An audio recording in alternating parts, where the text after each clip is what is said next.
everybody, it's Emily at Homeschooling. I'm in a different location today because we're going to do some homeschool planning together. So let's get started and plan a week of homeschooling.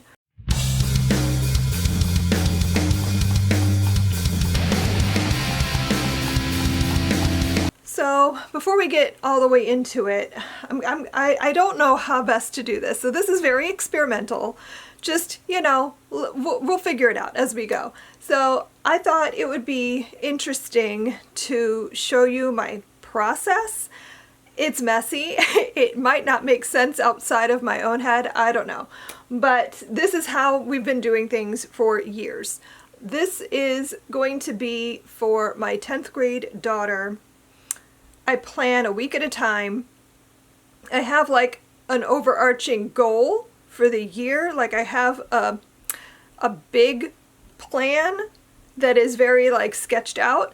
And then as we go through the year, it kind of like we'll figure out what actually happens. So I have the big picture plan and this is the small picture plan as I go through the week.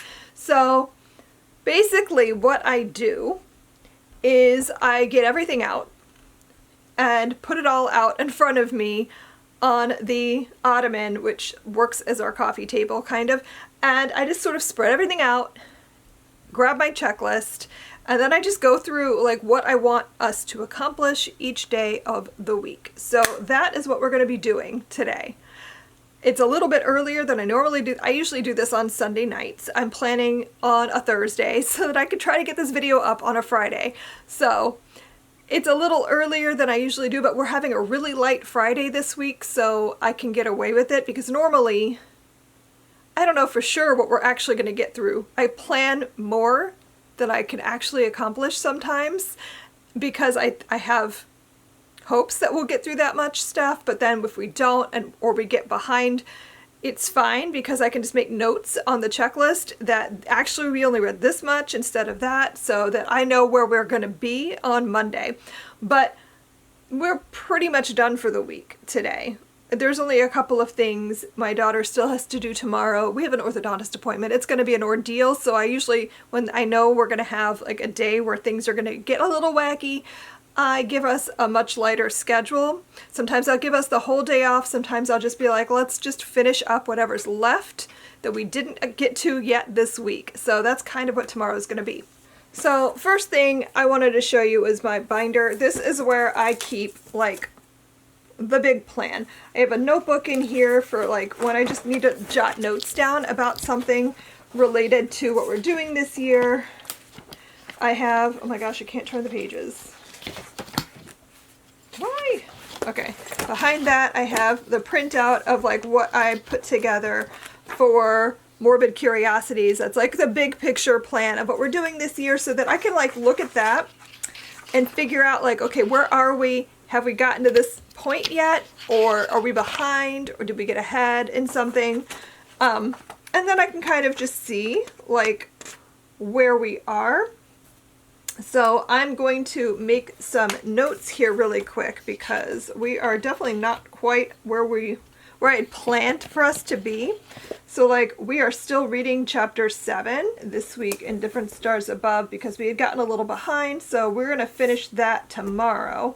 And then we're actually a little bit ahead in cannibalism because we skipped chapter 12 because that is a chapter that actually is about the Donner Party, and since we're reading The Different Stars Above, I just felt like we didn't really need both, and she also felt like it would be redundant, so we skipped to chapter 13, which we actually listened to today, because I wasn't sure if we were going to get to that at all tomorrow, so we listened to half of chapter 13, and in Unwind, where are we in Unwind? I don't know what chapter we read today. We read to chapter 31 today, so we are way behind in Unwind.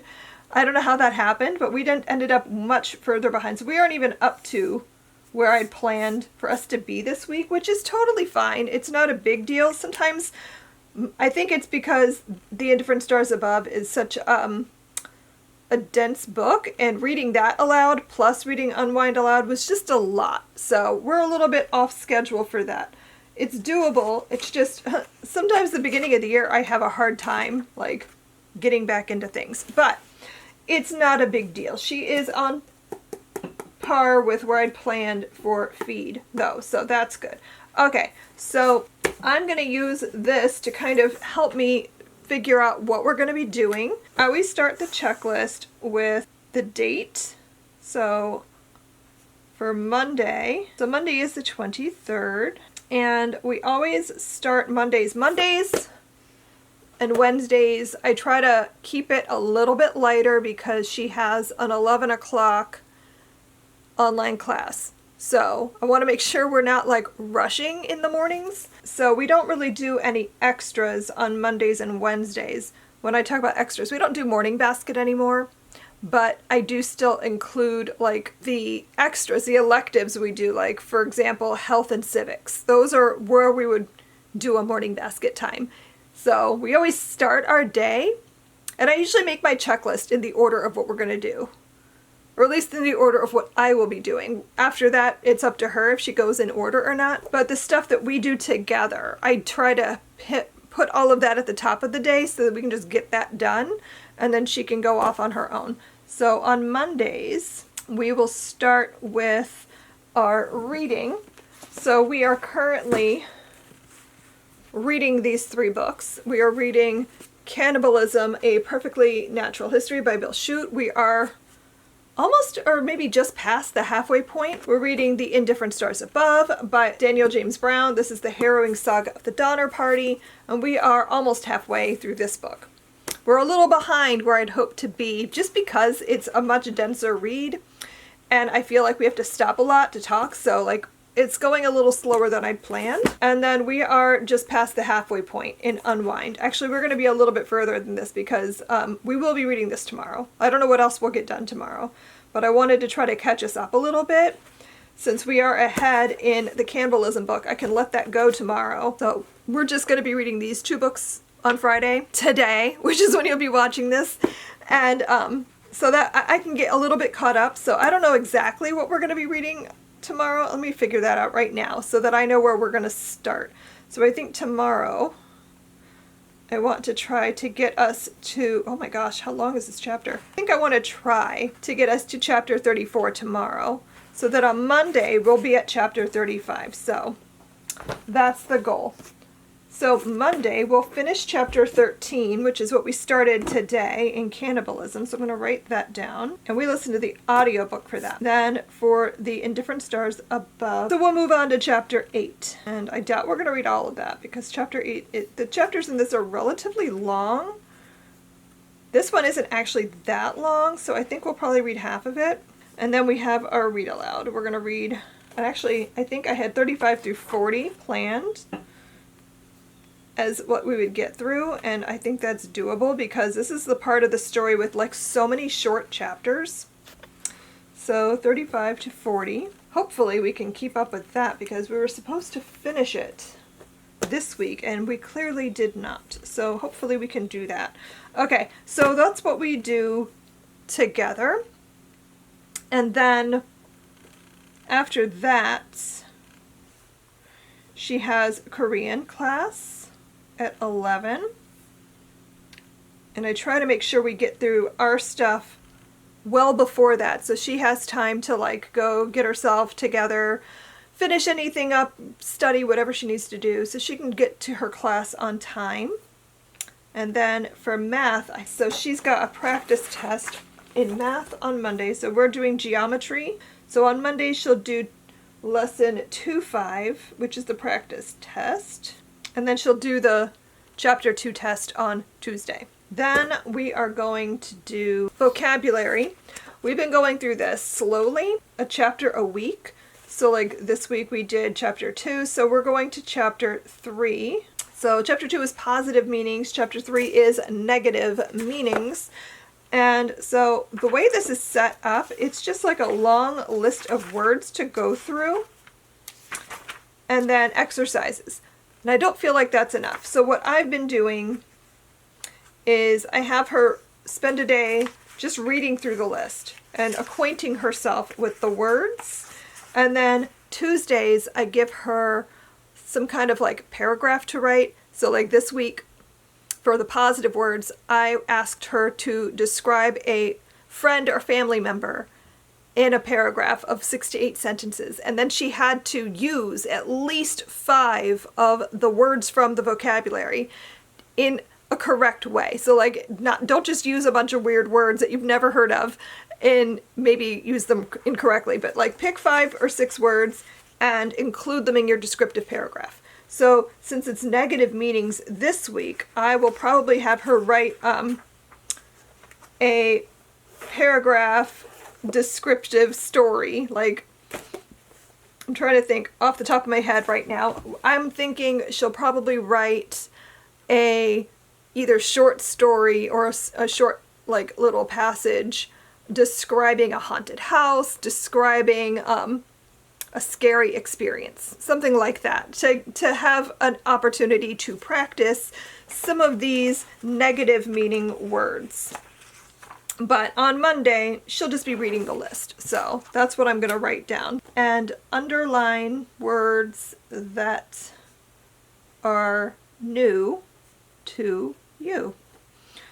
Because I had her do that last time. So if there's a word she'd never heard of, to underline it. So she underlined several. So she'll do that again. I think that's a good way too, to slow down and actually pay attention to the word list, so that she's not just skimming. She'll slow down if she has to do something with those words. And then writing with skill, I'm going to have her do, where are we? We're on week 4. Okay, so I just assign each day as it's listed in the guide. So week 4 and 5 are independent composition. So she's going to be writing something here. So it's like a 2-week long writing project, I believe. Fun times. She's gonna love that. So do we love writing with skill? No. Does it do what I need it to do?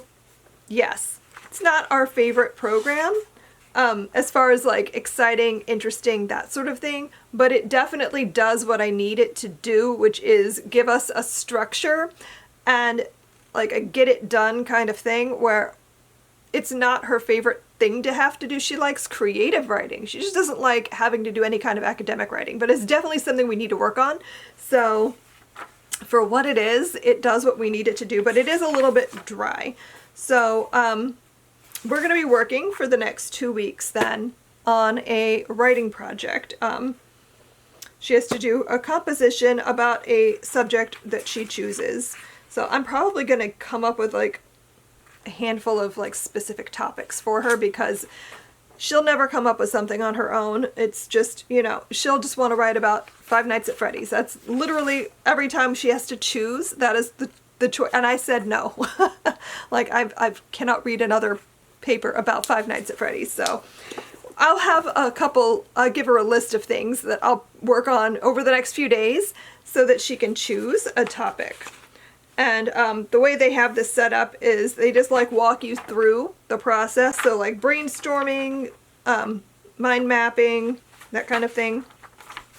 Then collecting resources for your research and adding different elements, taking notes, main draft, coming up with your drafts and stuff, and giving it a title and whatnot. So it's like very step by step, which is very helpful. So I'm going to write down writing with skill, week 4. We'll do step 1 and 2. That'll get us started. And then she has independent reading. She's reading Feed by M.T. Anderson right now. And I think she's going to be finishing this up. So she'll be finishing this up this week. I've yet to get her full opinion on this book so far. She's like a little over halfway, I think. And all she's told me is that it's weird. Which, sure, it is in fact a weird book, but I like this because it's a like really weird dystopian future in which people can get a chip implanted, and like it's just a common thing. Everyone gets it implanted when they're very young, even a baby. And it's like having a cell phone or a smartphone in your brain, basically. You can like scroll the internet, you can chat with friends, like texting, you can shop online, all just in your head. So it's very weird. Like, what does it do to people to have that and like be constantly a part of an algorithm, like every minute of their day, even in their sleep? Like, it's super weird. And like, there's one character in particular who's like trying to fight the system. She doesn't want to be in a part of the algorithm. So like, she's constantly trying to like do things that it won't expect. And that causes problems for her. So it's a really interesting story though. I don't know. I read this like, I don't even know, 8 or 9 years ago, and I still think about it. So it's a really interesting book. So she will be reading pages 166 through 182. And that is all she has to do on Monday.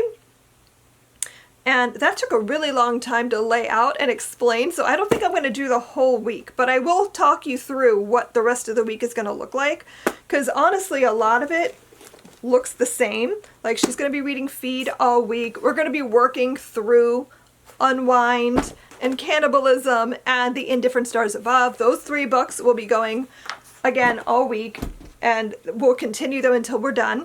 For our civics, currently we are reading Drawing the Vote, an illustrated guide to voting in America by Tommy Jenkins. And this is a like graphic novel about the history of voting. And so we just this week read about like how the system we currently use came into being, like about the Constitution and all of that kind of stuff. So it was a lot of review. Wasn't really anything new. We just spent the whole last year and the beginning of this year reading about the Constitution. So like, she's pretty well versed for that. But like, it then goes through the rest of history, like during the Civil War.